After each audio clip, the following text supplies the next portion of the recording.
Hey guys, Oh, there you are. Are we going to do this together? let's do it. Hey, let's.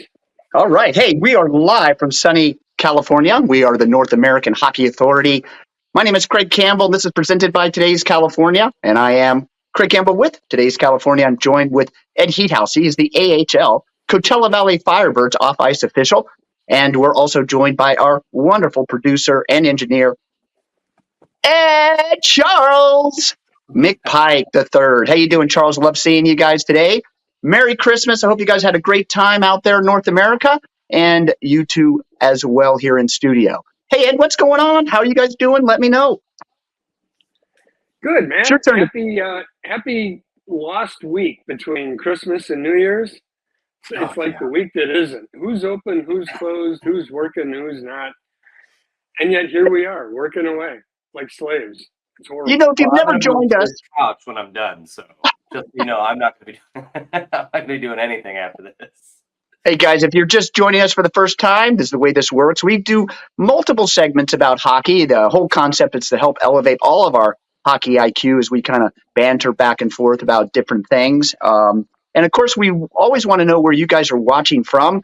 We love our fans. Please share this to your friends. And any comments that you'd like to make, please put them up here. And perhaps we'll actually put them on screen and have a little interaction with you. If you're interested in anything, whether you're watching it live or later, make sure you put those comments in and let us know where you're watching from. And we'll make sure to respond to each and every single one of those. Hey, guys, why don't we just jump? What do you think about it? Should we just jump right in, or we want to banter a little bit? What's happening? I don't know. I think I'm excited. We've got a packed show today. And there's then why don't we a just lot of good stuff coming, so let's hop into it. Why don't we start right away, always with the rules segment. Always put the rules up first and then the fun later. And, of course, we usually use Peter Puck as our support and help throughout all of this. What do we got for us? Thanks to our friends at Packed Advertising in Toronto, we're still allowed to use Peter Puck and his copyrighted material. He's gonna come in and teach us about the various types of shots in the first clip, starting with slap shot and wrist shot. Charlie, what you got for us? All right, I got our first clip. Let's see, Peter Puck here. Ready to go, guys? We have the slap shot. That's when a player raises his stick over his head and tees off. Yikes! Sending me at those speeds of over 100 miles an hour. Whoa! Personally, I prefer what is called the wrist shot. It's much quicker and more accurate than the slap shot. And easier on the old you-know-what. Easier on the old you-know-what. Thanks, Peter. I love the little waggle there. It almost looks like a golf shot on the wrist shot. I wonder how long it took them to actually make those animations. You know, you think each one of those are cells, and they're just making, painting, putting them together. Last week we had a comment. One of our fans asked if there was a Mrs. Puck. And, of course, I went to Ed right away, texted him, and he goes, of course there is. Tell me about Penny that. Puck. It's Penny Puck. Now, does she join in ever? She does in the later episodes when the Peter Puck series was resurrected by Hockey Night in Canada in the early 2000s. That's when Penny was introduced. I wish we had a picture of her, but I bet I can figure one out real quick. Keep talking. I'm going through my wallet. I texted one to the group, I think. Yeah, you did. So yeah, you have it in our group chat. You can probably find it while Peter. I'm getting there. Just give me a second. Wait, bear with me. While Peter is teaching us about the different types of checking. All right. Hey, Peter. Why don't you teach us a little bit about some checking? Some checking. Here we go. Wait. Now for checking. Checking is guarding, covering, or limiting an opponent's movements and involves body contact. When this delicate art is practiced on defense, it's called back checking. And when done on offense, it's called forechecking. And when checking is practiced on me, like so, this is called sweep checking. How sweep it is. Hi, fella. It's a little hockey fun there. When a player uses his stick to poke me away from an opponent, oops, that's called poke checking. That's smart. Oh, right. Checking, huh? So is sweep checking check, poke check. is sweep checking allowed? Right, of course. Yeah, and it's most commonly seen by goaltenders on breakaways when a guy's coming in, if he's got his head down. Not unusual to see a sweep or a poke check come from the goaltender as he extends himself out trying to take that puck away. And that's not allowed? It is allowed. Oh, that's what I figured. Yeah, right. That's so much fun. To sweep Oh yeah. or poke. Yeah. I can Even see more. you as a poker, as a goalkeeper. With the back of the guy's head. That got the Whoops. full smile. Whoops. It did. I'm sorry. I'm still grabbing this penny puck image. Not a problem. We'll show her. We'll put her up there later. We'll keep you working for a bit. So are there any more rules segment? Did we get through our rules? We got through the rules. One more thank you and shout out to Packed Advertising in Toronto. And for those of you looking for Peter Puck merchandise, www.peterpuck.ca. Hey guys, we're right here in the Palm Springs, California area. You're watching the North American Hockey Authority with Ed Heathouse and Charles McPike. And my name is Craig Campbell with Today's California. Hey guys, sound off. Let us know where you're watching from. If you have any questions at all, please join in. We always love the interaction. Are we going to move on to what's going on today? History? Does history matter today, Ed? You know what? As I was preparing a This Week in Hockey History, Craig, we created more history last week in the NHL than there was pertinent history to show. Last Wednesday night, on the 23rd of December, Connor Bedard, the rookie phenom generational talent in Chicago, a mere 18-year-old babe in the woods. Oh, we're so excited. I wore my Chicago shirt today. And Trevor Zegras from the Anaheim Ducks both scored Michigan goals in the same night. So I think we've got a clip that shows both those goals being scored. Mm-hmm. Charlie, can you spin that platter for us? Absolutely. We get to join in on this one, guys. So this one's going to show up right next to us. Oh, nice. You ready? Let's do this. We've got an electrifying story from the NHL that's going to blow your mind. 2 Michigans in one night? Yes, you heard it right. Connor Bedard and Trevor Zegras each scored lacrosse-style goals. And we're diving into the magic behind these jaw-dropping moments. Just hours after Bedard's spectacular Michigan against the Blues, Zegras lit up the ice with his own version.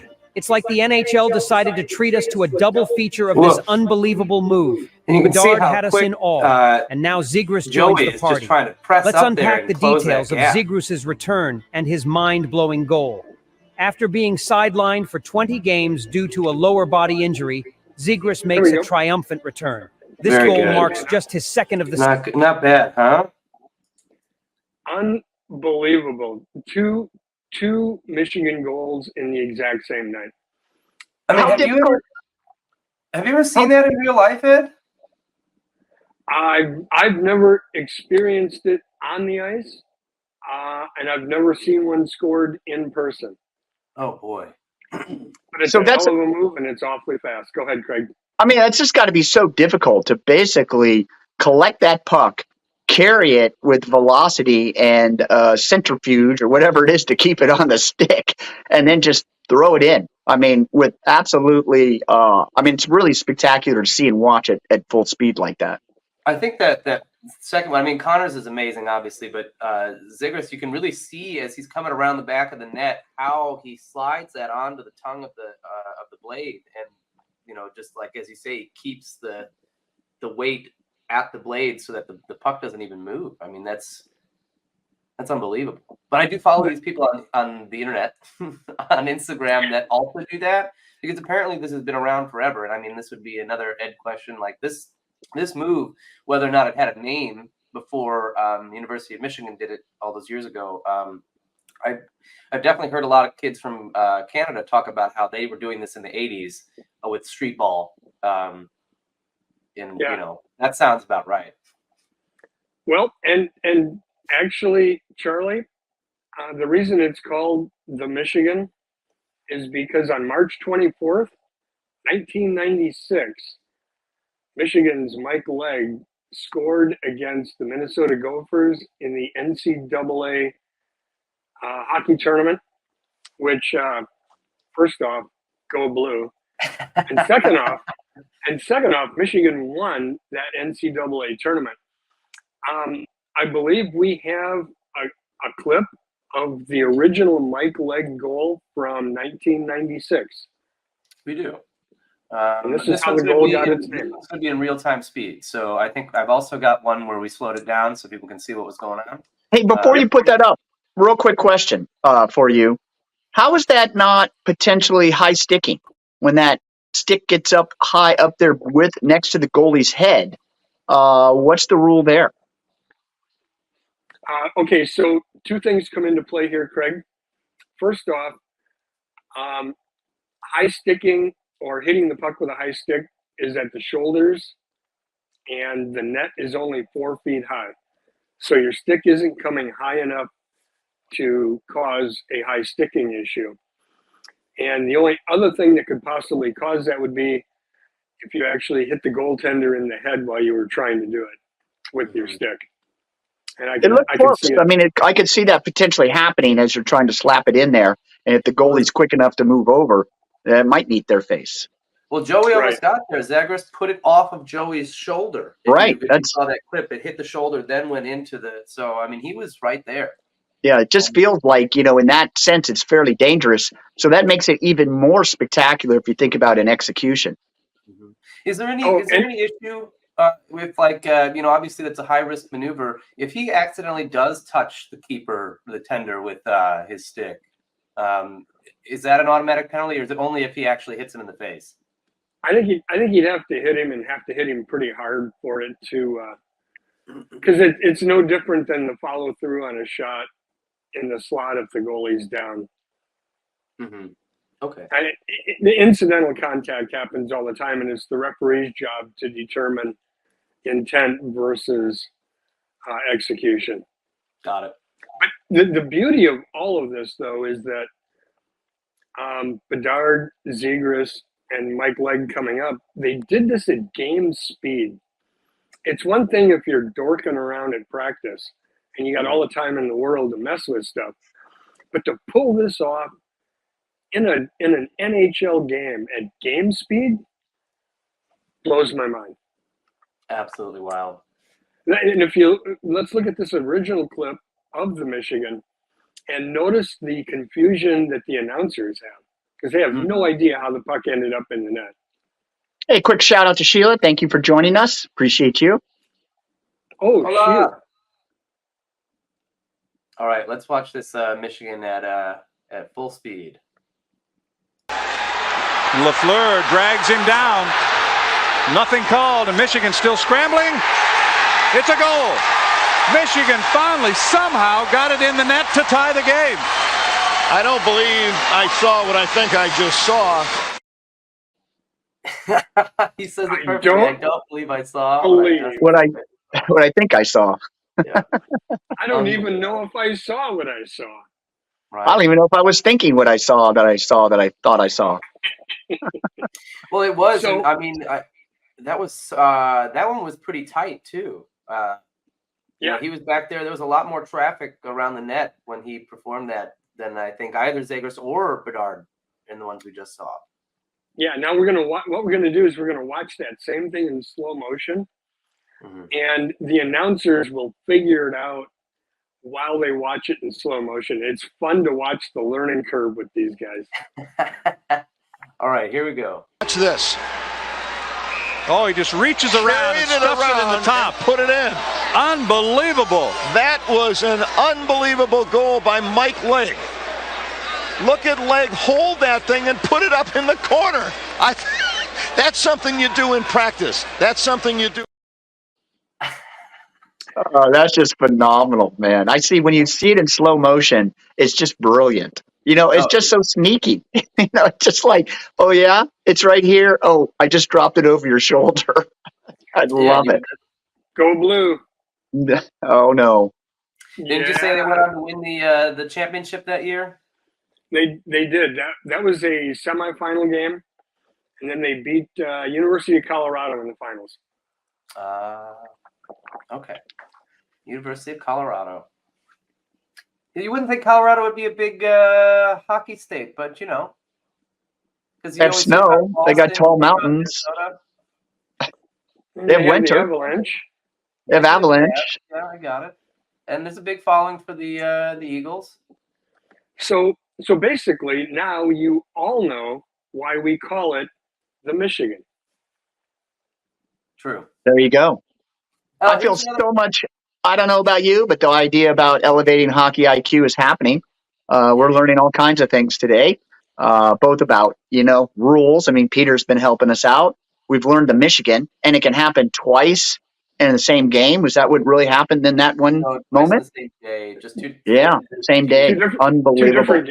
Two different games, but yeah. Very unique experience. I mean, those goals are really spectacular. I think we should see more of them. Some people Everybody but the goaltenders feel that way. Yeah. Oh, there's our point counterpoint. Oh, is that where we're at now? Maybe we should just start right there with a point counterpoint. We're going to end the show now. Yeah, forget the Firebirds segment. And, well, I don't know, Ed. I think that we have to come up with Ed's pet peeves. I mean, this has to be very important to us. It always is. Well, I want to reserve this for a future peeve. That's a good idea. Because there are people in the NHL calling for this move to be made illegal. And there are former goaltenders who are retired who are actually saying anything that allows the point total on the scoreboard to go up and get the fans interested and the kids excited, we need more stuff like this. So it'll be a great counterpoint / point for another show. It's not easy to say point counterpoint. No. Yeah, especially when you go the reverse order. Well, that's true. Well, we could get right into the beak of the week if you like. I mean, this might fit in perfectly for you. Our beak of the week is Seguin and Scheifele, players on opposing teams, both have the exact same superstition that they need to be the last guy off the ice during warm-ups and between periods. And they've been playing against each other for so long, they each realize they have the same superstition. And so in this clip, they're both about to leave the ice, and they solve their differences in a very spectacular manner. All right, we got that clip coming up right now, boys. Already had a game. Yeah, they certainly have superstitions. I'm last off. No, you're last off. Okay, what do? Rock, paper, scissors. Don't know if I like Seguin's game here. He goes to rock a couple of times. Scheifele gets him in the end. Paper. See, now you're talking strategy for rock, paper, scissors. And it's just spectacular. That's amazing. Is that real? Is that a real clip? Real. Those two guys. Oh, absolutely. Is this a regular thing that these two guys do? Yeah. They do it after warm-ups, and they do it every period in games in which they play because they've, as I said, they've faced each other so many times, and they realize that they each have the exact same superstition. And rather than be idiots about it, they found a really cool way to solve the issue, solve the battle. So who's ahead in the battle? That's what I want to know. What's the count? I don't think they count like that. Oh, there has to be an official count. I bet you that both of them know who's ahead. What's the count? 1 rock, paper, scissors. 2 rock, paper, scissors. Like who's winning? Not 1, 2, 3. Shoot. No, I got you. Although there's rules about that too. There's a lot of play each other over the season. So like one's on the Stars, the other one's on is it the Mapes? I think it's Winnipeg. Winnipeg? Okay. Well, yes. So they probably only see each other like 5-6 times a year, maybe. Right. Yeah. But they've talked about it during warm-ups. Yeah. So if the count, if you can figure, yeah, maybe we should give that a look because it wouldn't be high. Like it's not like baseball. I wonder if there's payoff, if there's a little money on the line, or, there's got to be more than just the feeling of, I wrap paper around your rock. You know what I mean? There's got to be more to it. Knowing Talking about NHL like players, there John is Daly something story I about it. heard from you. I know, we're all talking at each other. I miss both of you. Oh man, yeah, I miss you guys too. We'll need to do next week in studio. Yeah, it makes a little bit of a different dynamic, as you're looking into the screen and watching each other. But it's also nice to get a little extra sleep and a little more comfort at home sometimes, right? Although I really miss showing up, Ed, watching them get dressed, and all the personal things. Exactly how much of me When we getting show dressed up. do you watch, Craig? What? Now he just leaves the door open, which I feel a lot better about. Ah, full body show. God. So I hey, think guys. it's time to drop by on I think it's Wednesday. time to move on to Firebird talk. What do you say? Hey, guys, put your comments in the comments, please. Let us know where you're watching from. You are watching the North American Hockey Authority. I'm Craig Campbell with Today's California. I got Ed Heathouse here, the AHL off-ice official, with us, giving us all of the information and rules. And, of course, we got Charlie behind the engineer board, moving us around, helping us out, giving you a little bit of a salute there. Appreciate it. It's so much fun to have you guys here. And I think we're going to continue on. What was it, the Firebird segment that we were thinking about putting up next? Yeah. Yeah, I think it's time to talk about the weekend review and what's coming up. Well, that's good. What's coming up is better than the weekend review as it comes to the Firebirds. Of course, unfortunately, just before Christmas, I had the opportunity to shoot and go out there. And, of course, Ed, you were there as well working the game. And once again, we get down into overtime. Fourth time, I believe, that we've been in overtime. And unfortunately, 39 seconds later, it was over. And unfortunately, the Firebirds lose 2-1. They lose in overtime. They get the point, but unfortunately, another loss at home. Very disappointing, very challenging. The fans are hanging in there. They're rooting and they're watching, but there's also a lot of communication going on outside in the community of what is going on with the Firebirds at home. Yep. We had such a blessed year last year. Nothing short of a deep playoff run is going to make people happy. And the home woes are definitely an issue to be considered. I go back to the point that we're the only rink in North America on the pro, college, junior level that screws up player introductions. That was my peeve the other week. The starting goaltender is actually introduced last.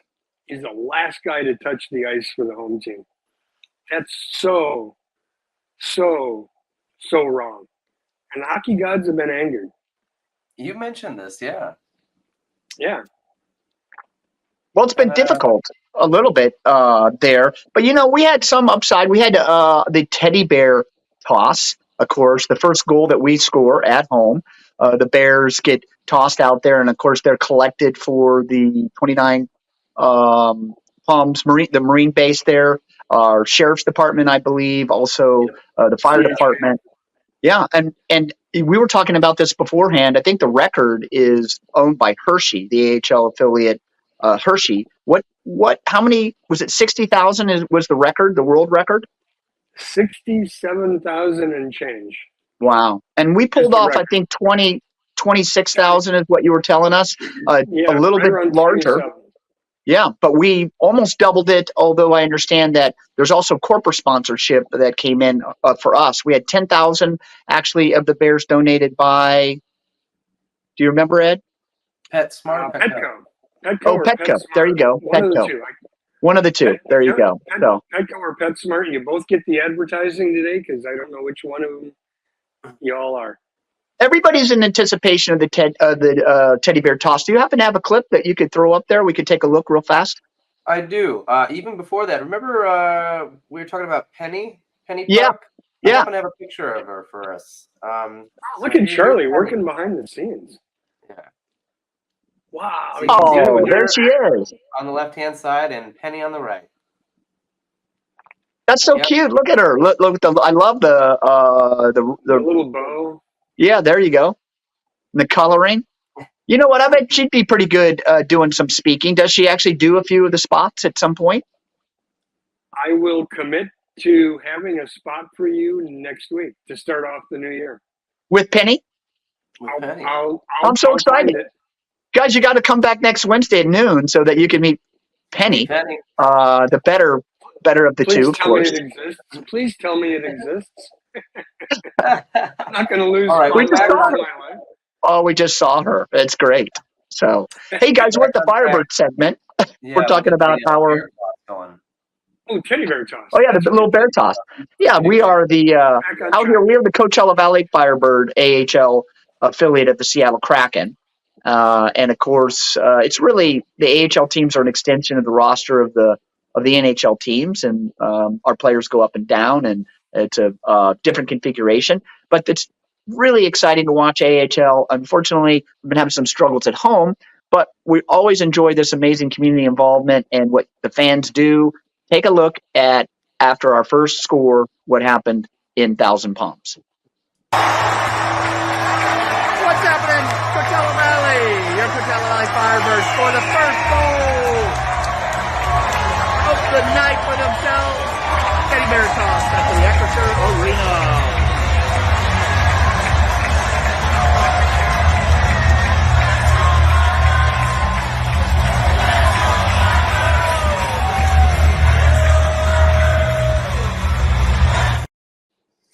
That was pretty cool, wasn't it?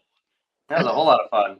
You know, the best shot, of course, you can only throw in certain areas because the rink has net around it. And as a result, you can't throw them from the goal side, and you can't throw them from the corners either, of course, because they get stuck in the net. I think we had a few people actually try to toss a few into the net just for fun. Everybody's looking for some creativity in the bear toss. But usually it's coming from the middle, and it's kind of fun when you film it from one side of one goal or the other, because then you can see them both, all the bears kind of flowing in at one time.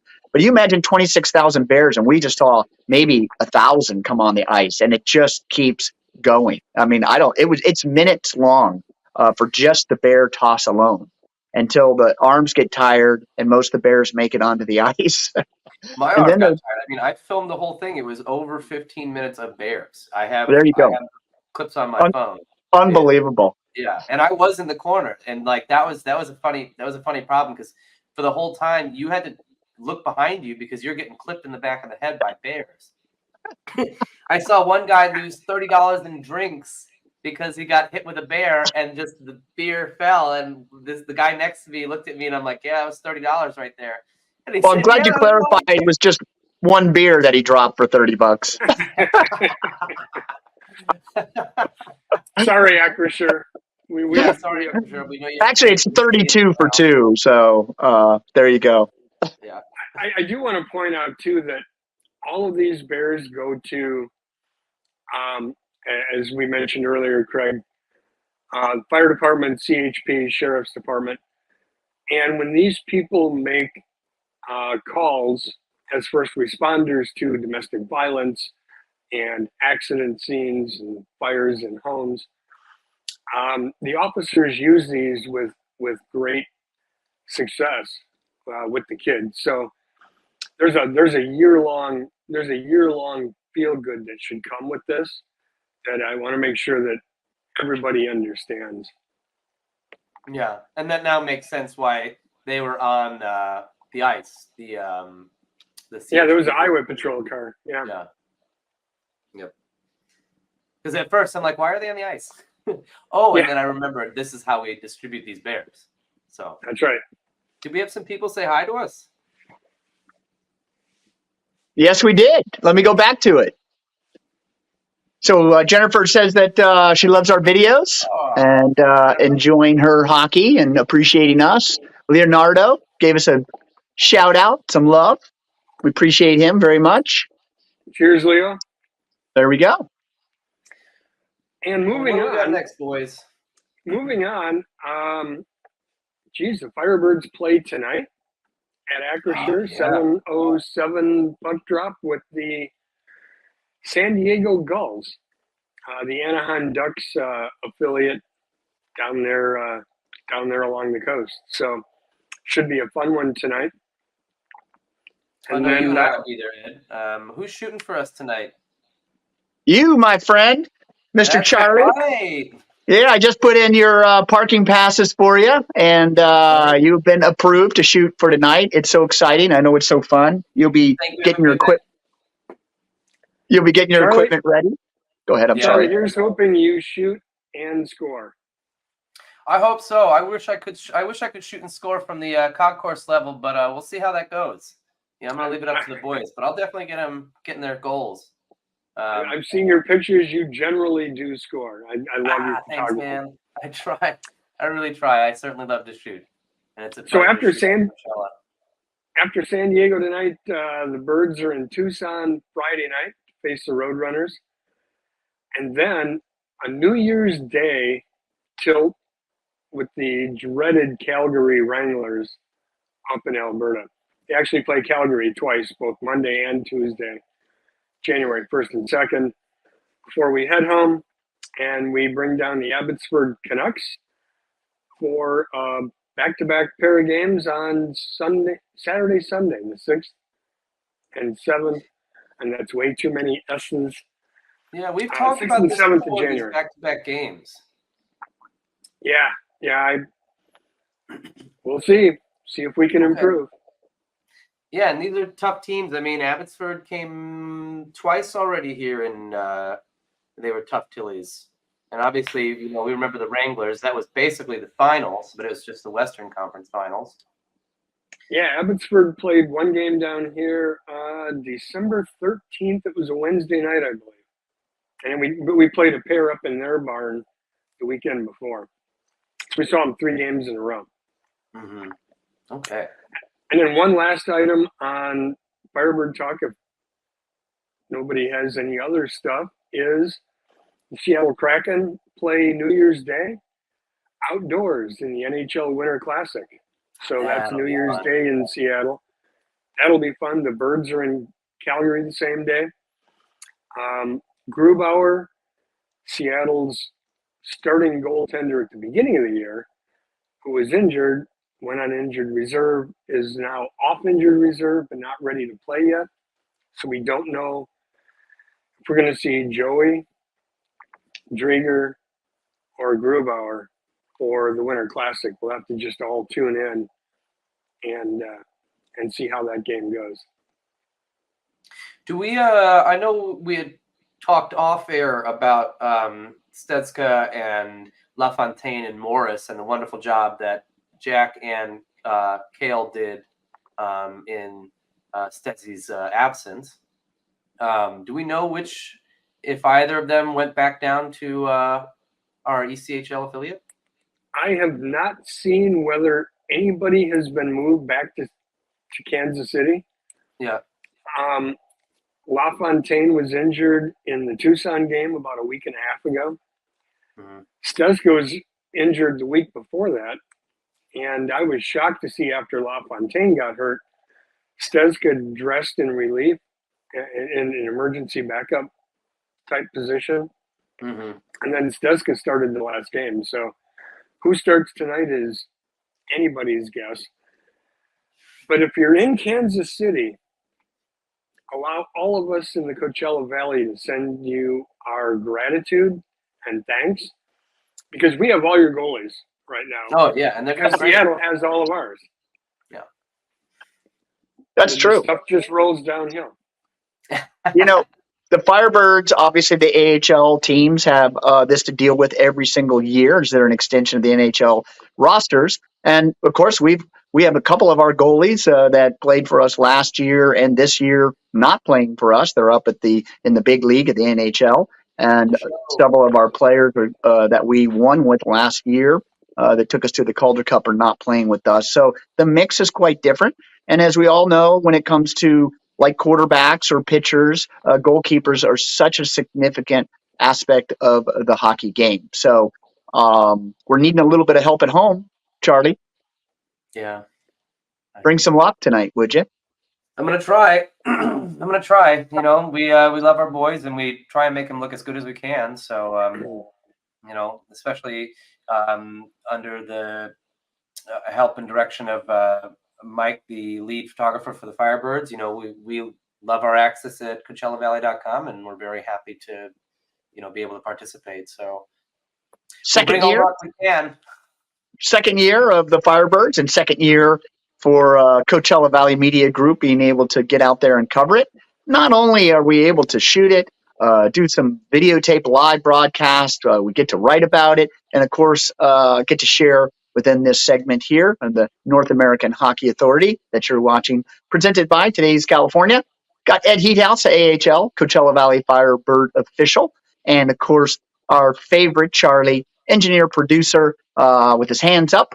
And I'm Craig Campbell, and I already said that probably a few times to you.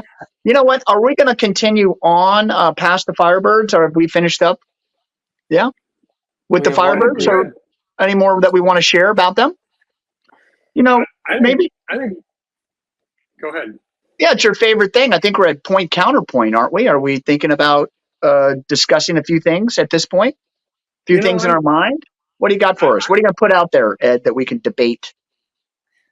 I'm going to be honest. I'm looking at the show clock at 36 minutes, and I'm thinking we just dive right into Peeve of the Week and wrap a great big bow on this present for our viewers. All right. Well, you know what? That's your segment. So take it away. Ed's Peeve of the Week. And thanks, Jennifer from San Diego. Thank you, Jennifer. We appreciate you sounding off and talking to us. Thanks, Jen. You know, we had a Peeve of the Week coming into the show, and the pre-show meeting just kind of went into a sideways discussion about whether or not players should participate in the picking up of teddy bears after 27,000 teddy bears have hit the ice. And I am going to start this off, I guess, by saying what a great outpouring from the community. And we've already discussed what a great thing it is for all of our first responders to have that as a tool in calming a young child. And I think that the Firebird players in particular, shoveling the teddy bears, picking up the teddy bears, putting them in bags, showed a great deal of their love for the community, their respect for the fans. And also, I think it kept them moving around and kept the joints warm, kept them limber. But there are some competing ideas with that, aren't there, Craig? Oh, I'm not saying anything. It's your peeve. That would be point counterpoint. Not peeve of the week. Peeve of the week is just you, all you. Here's my thought on it. Out to dry. No, I'm gonna give you my thought on it. It's all good. Well, no, that would have been point counterpoint. I got a little confused, but you're correct. I do. I mixed up my. No, we're all good. Here's the thing. I'm going to respond to you. You know, it is an amazing thing to do, the teddy bear toss, and the anticipation for that first goal is so ever present. Everybody is so ready to absolutely, as you saw in the video, explode. They just, first of all, some of them bring 20 bears and they just want them off their bodies. They've been hanging on to them. They're like, they got to get rid of them. First period goes by. You're like, really? I mean, the worst thing that can happen in teddy bear toss, the very worst thing that could possibly happen is a shutout. Correct. So if you went all the way through overtime and lost the game and didn't score, you're taking your teddy bear home. That's not true. Well, actually, they leave them. They leave them. But just think about, not only do you get lost and you feel crushed, but you don't even get the opportunity to have enjoyed tossing that bear out. So the first thing I would tell you is it's really a lot of fun. The fans are total anticipation like a spring. And the minute that goal goes in, I mean, bears are flying everywhere. And as Charlie said, it was 15 minutes long. So the only challenge or aspect of it that we were contemplating or discussing is the fact that there not only is it 15 minutes of bears being tossed, but then you have 26,000 bears that actually literally get collected. They're put in the back of vehicles, driven off, or in some way taken off. And in this particular case, most of the players are still skating around for both teams, trying to stay warm, like you said, trying to keep their minds active. It's a long time that they're trying. And then the minute it's over, they're right back in the middle, wherever it was in the period, and playing. So this is difficult. There was My like 18 thought was minutes and something left in that period. So they had a whole period to go through after being derailed. I think that's a really interesting point. so what the challenge, at least in my mind, is sometimes when you're seeing the Firebird players who are absolutely gracious and they're doing, what is in their heart and soul, and obviously have permission to do it, but they'll participate in actually collecting bears. They'll pick them up. They'll bend over. I mean, I saw them bend over, 20, 30, 50 times, right? Picking up bears, going through this process, putting them in the thing, dragging a bear here or there.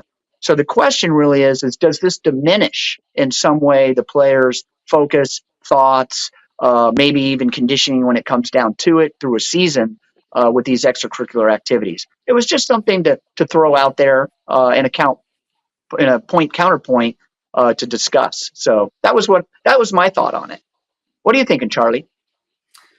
I guess as you expounded upon that point, I was more worried about, the not exhaustion, but, you're bending down 20 times. I mean, go do that right now. Go pretend to pick up the morning paper 20 times in a row right now. And I mean, it's not, it isn't and these guys are in great condition. However, I saw Stezzy was working the game, right? So I saw him in all his goalie gear, toss his gloves and the stick on the ice, and was slipping on some of the bears because he can't exactly see his skates, and it's it's not the most graceful equipment that you could be wearing. Sorry. Hey. But makes you look bigger. From a bit, because at the end of the day, this is a business, which is kind of a weird thing to say. This is a fun sport. I love every aspect of that, but you can't discount the fact that I'm sure that there are some higher ups who are like, we don't want them touching those things at all. But I guess on a very for me personally, I would be like, yes, please pick up the bears. But I can see again why people would not want, especially, for lack of a better term, from a business standpoint, be like, we don't want the liability of either one of our players getting hurt somehow, however that would happen. But also, as you had mentioned, I think off air, it was only the Firebirds players that I saw picking up bears. It wasn't our opponent. The opponents were collected together. I saw them discussing maybe strategy. I saw them comfortably making loops and laps and things. They weren't bending over. They weren't in mental process. And I think maybe it's the length of time. It's not so much that they pick up the bears. It's the 15 minutes of bear toss, and then I don't know how long it took, but I'm going to say it took at least that, if not twice as long, to clean the ice up. So irrespective, it's a change up in the game, and both players have to deal with it. And I'm not sure how it affects people, but when you go into overtime and you lose in 39 seconds, you just wonder if one of those first three starting guys on our side maybe picked up one too many bears. Well, this is. Hey, bear dinner and a movie? Oh, not that kind of pickup. Sorry. Just a thought to think about. And in the for what it's worth department, we have to report the delay that the teddy bear toss causes on the AHL score sheet. The delay this year at Acrisure was a phenomenal 18 minutes. It was actually, it went by a lot faster than it felt. But ideally, if we're going to talk rules and do a little hockey IQ here, you really want that to happen in the last 5 minutes of the first period or second period, because the home team and the referee can request that the intermission be taken early and that the period be started and tacked on to the beginning of the next period so that the ice can be cleaned up, resurfaced, fans can circulate, and then you can go back at it. Wow.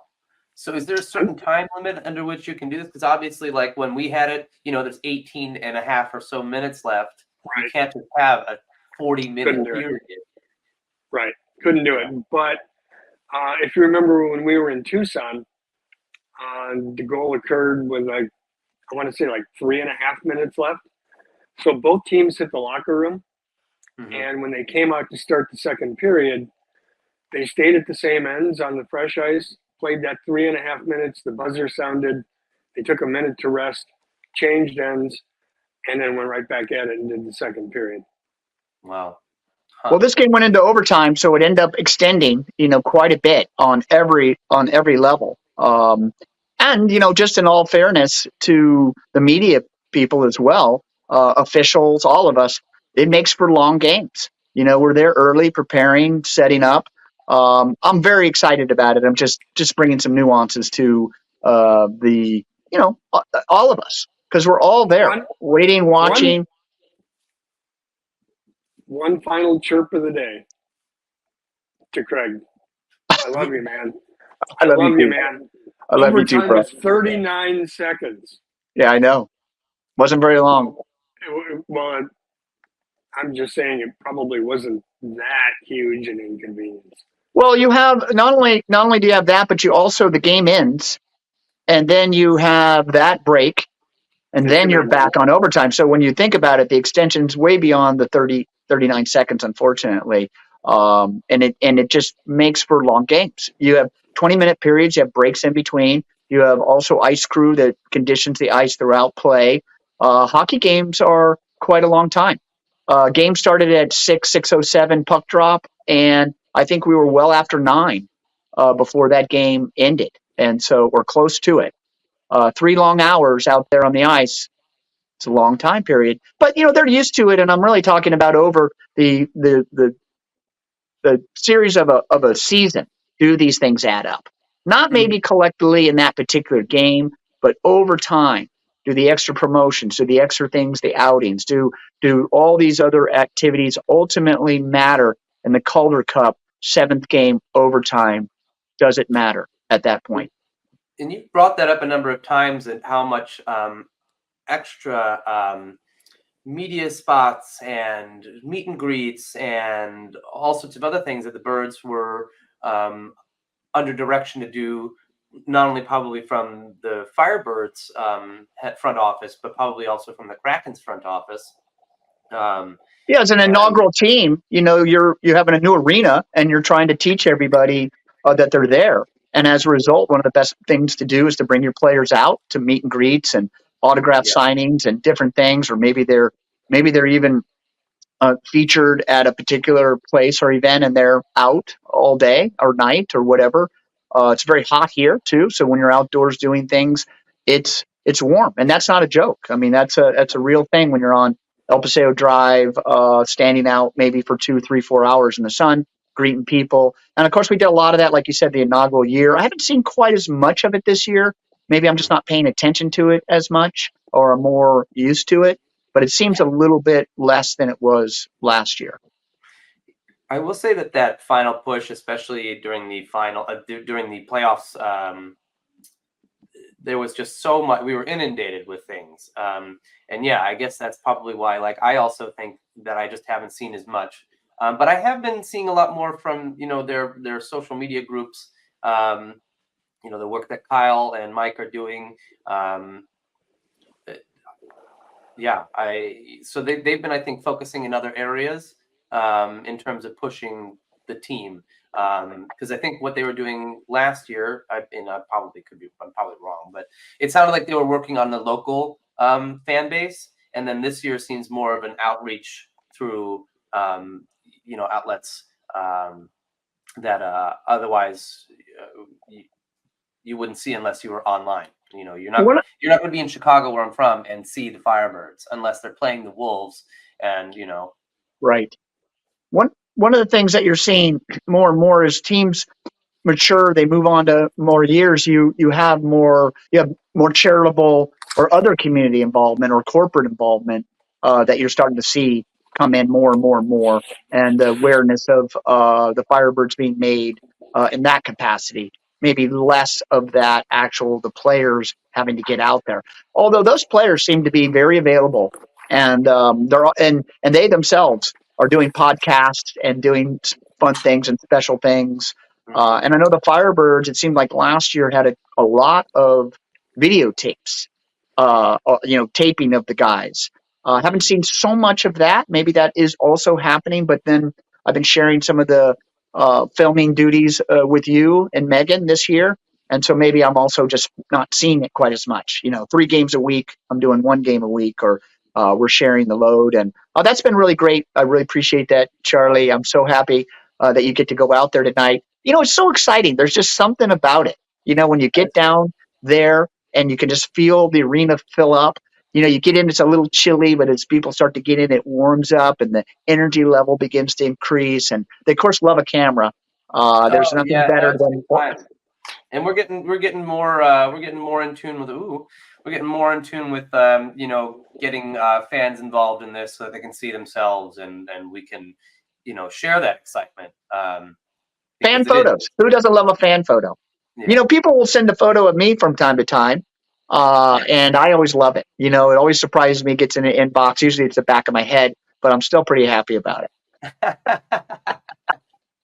It's good. I'm glad that people at least enjoy to a degree, what we're trying to provide. That's the end goal.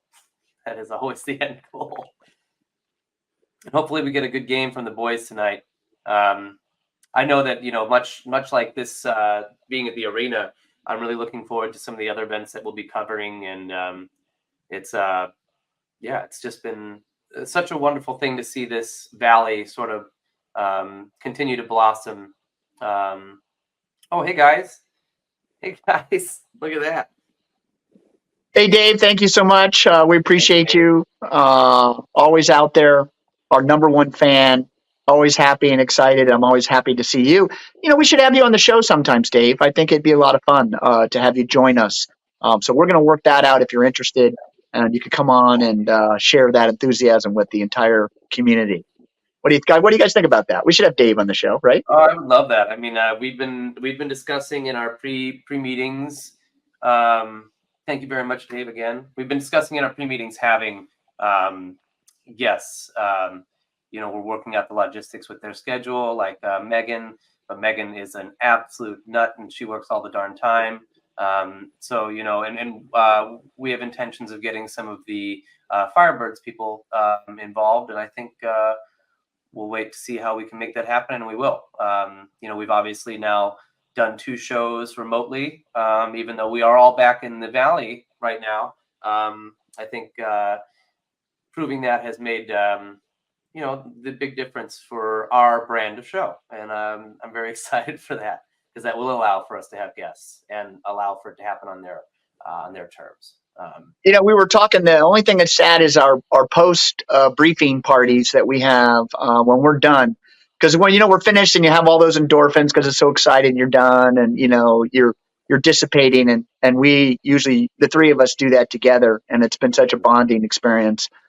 We sit outside on the golf course and watch the other birds that are visiting hang out, and we talk about random things, and it's really been a very important thing in my life, and I appreciate it. And I think about that during the holiday season here. We have a New Year's Eve coming up, 2024. It's unbelievable how fast this year has gone by. Think about COVID being almost 4 years ago. It's just hard to even fathom. But so excited to be able to do this. So excited for the Firebirds and letting us be able to participate. Of course, the Peter Puck and you guys with such a collective IQ. I'm just barely hanging on. Stop. Hey, you know what? The first time I skated, my mom took me to the ice skating rink, And unlike Ed, I lost my teeth on the very first time I skated. So mom let go of my hand. Yep, that's that kind of mom. And down I went, and off to the dentist I went, and my teeth are pretty good now. Luckily, they were my baby teeth. So, but you know what? I can still feel it. Then on top of that, if that wasn't bad enough, she made me do lessons for like 2 years. Oh my! I hated ice skating. It's not the lessons that are bad, Craig. It's the fact that you had figure skates on. I was gonna say. See, I always had hockey skates. Yeah, that's true. I'm maybe sorry, I've been quiet for like 8 minutes. That's just been building up. Yeah, maybe you're right. Is that what it is? The blade's just too thin? Do the hockey skates, are they thicker? Completely different type of blade. You can actually stand on them easier? Is that what you're telling me, than the ones my mom put me on? It's just what was she thinking? Here you go, son. No problem at all. Get on these things. Go! Yeah. I mean, the way that they taught us was they'd have like, you remember those plastic mold formed chairs from like a grade school cafeteria? They'd put that on the ice, 4 steel pegs on the ice with coasters, and you grab onto the back of the chair, and then you just shuffle your way until you figured it out. Like pushing that would help. around. Yeah, that would help. It was great. It was an incredible help. I mean, and it wasn't, you know, I always led with my face, so I was always running into situations. So after about 30 seconds of that, I was just taken off. And yeah, hockey skates are made a little bit different. The blade is a little bit different than a figure skate, so it would feel much different. I grew up in Washington, D.C. area. Of course, there was ice skating, and outside, the ponds would freeze over, and it was something that you would see often. After I lost my teeth, I thought, well, I've already done what I need to do. So I decided I'd try another sport, get my head banged in maybe with a little football, maybe get my shins kicked in, ankles tossed off on soccer, and maybe a few broken fingers and a strained ankle in basketball. It's much better. Much better. All right, guys, I hate to be the negative Nelly, but I think we're rambling and running out of time here. Okay. Well, I appreciate you guys sticking around and joining us. You are watching the North American Hockey Authority. I am joined by Ed Heathouse. He is the AHL off-ice official for the Coachella Valley Firebirds. Charles McPike, he's a credentialed photographer, videographer, broadcaster, reporter for the Firebirds. And I am Craig Campbell for Today's California. And you know what? We've really enjoyed having you guys join us. Thank you for the comments. We appreciate the interaction. Whether you're watching this now or later, make sure you put some comments in there and we will follow up. If you have any questions at all, let us know, and we'll also do that as well. Yes, long-running show, a little bit longer, but I've thoroughly enjoyed my time with you guys. Absolutely. And once again, happy holidays, and I'll see you guys next week. Happy New Year, y'all. See you in studio. Celebrate safely, don't drink and drive, and be good humans. All right, guys. Thank you very much. See you later. See you later.